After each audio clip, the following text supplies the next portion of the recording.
They were angry, banging on glass, yelling, "Stop the count." Scenes in Detroit after the 2020 vote. Are you hiding something? Are you hiding something in there? Trump supporters arguing with police and election officials at the Detroit Convention Center outside a room of poll workers tabulating military ballots. Michigan counted the votes in much the same way as they had always counted the votes. They just hadn't realized that there would be a throng of increasingly angry watchers, skeptical about everything they were seeing, mostly because they didn't understand what they were watching. And now election officials are worried people are planning to show up again this year. Daniel Baxter, the chief operating officer for absentee voting and special projects in Detroit, was there. I had one poll worker to come up to me, one of the lead poll workers, and say to me, "Mr. Baxter, I just want you to know that we are not in Selma, Alabama. It's not 1956, and this is not going to happen on our watch." At the TCF Center in Detroit, Michigan, Republicans were answering the call of then-President Trump.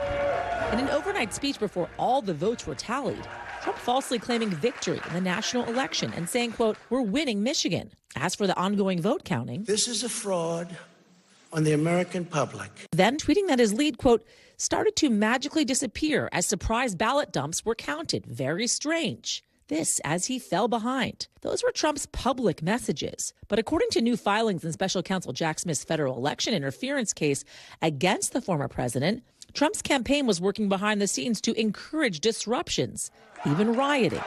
A member of the Trump campaign sent a text message to a lawyer who was on the ground at the TCF Center saying, "Make them riot." Campaign operative, redacted in the indictment, matches the description of Mike Roman, who was director of Election Day operations for the 2020 Trump campaign. He has been charged separately in election-related cases in Georgia, Arizona, and Wisconsin, and pled not guilty. Roman did not respond to NBC News' requests for comment. There are a number of other key players here, including people who were on the RNC payroll or on the Trump campaign's payroll. NBC News reporting another protester at the scene was a Trump delegate and went on to be part of Trump's failed fake elector scheme.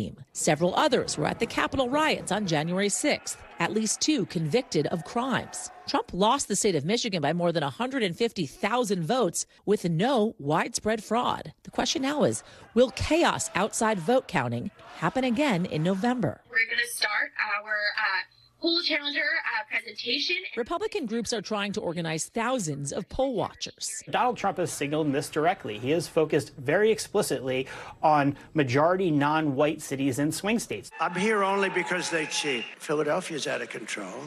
Detroit is out of control. Those are the places that we could see this happen once again. So are we ready? Is Detroit ready? Election officials have a security plan in place to better control access to polling stations. We also work with the Detroit Police Department to make sure that we have a tactical strategy in place to guarantee that everyone is safe. Baxter says they've also been working alongside the RNC and the Michigan Republican Party to head off a repeat of 2020. In a statement to NBC News, a senior advisor for the Trump campaign and the RNC says, quote, "Our unprecedented election integrity program has recruited over 200,000 volunteers to protect the vote. These patriots have volunteered their time to bring transparency and accountability to our election process." It's been 4 years and there's been no evidence. It seems that there's a lot of people who will just not break from this nonsensical belief that there's mass voter fraud in the country, and it's just not substantiated. But those unsubstantiated lies that drove protesters to storm Michigan in 2020 may very well propel them again in 2024. Yasmin is joining us now. So, Yas, you mentioned Republican groups are getting together poll watchers. What are they doing? So we saw that training video there briefly, right? And I'll talk you through some of what they're trying to teach some of these thousands of poll watchers that are going to be in some of these major cities, especially in Michigan. By the way, some of the cities they're looking to be at: Ann Arbor, Detroit, once again, Grand Rapids, Lansing, Kalamazoo, just a few of the cities in Michigan that these poll watchers are going to be at.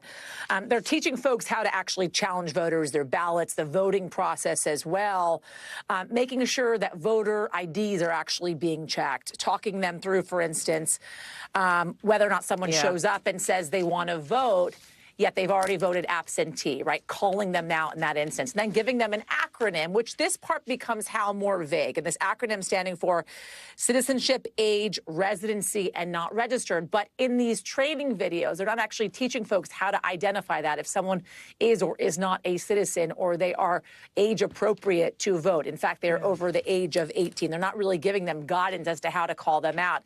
And then there's this other election group called the Election Integrity Fund offering up a script to election watchers if, in fact, they need to challenge something, saying this: I believe you have not fulfilled your legal obligation to correct this problem, which exposes you to criminal prosecution unless corrected. So there's a lot of efforts being made on the part of the RNC to make sure they're prepared for poll watching come November. But of course, the poll watchers are prepared, and we know those claims back in 2020 were in fact unfounded. It was a free and fair election, and we'll have to wait and see what happens come November, Hal. Yasmin Vasugian, thank you very much for that reporting. Thanks for watching. Stay updated about breaking news and top stories on the NBC News app or follow us on social media.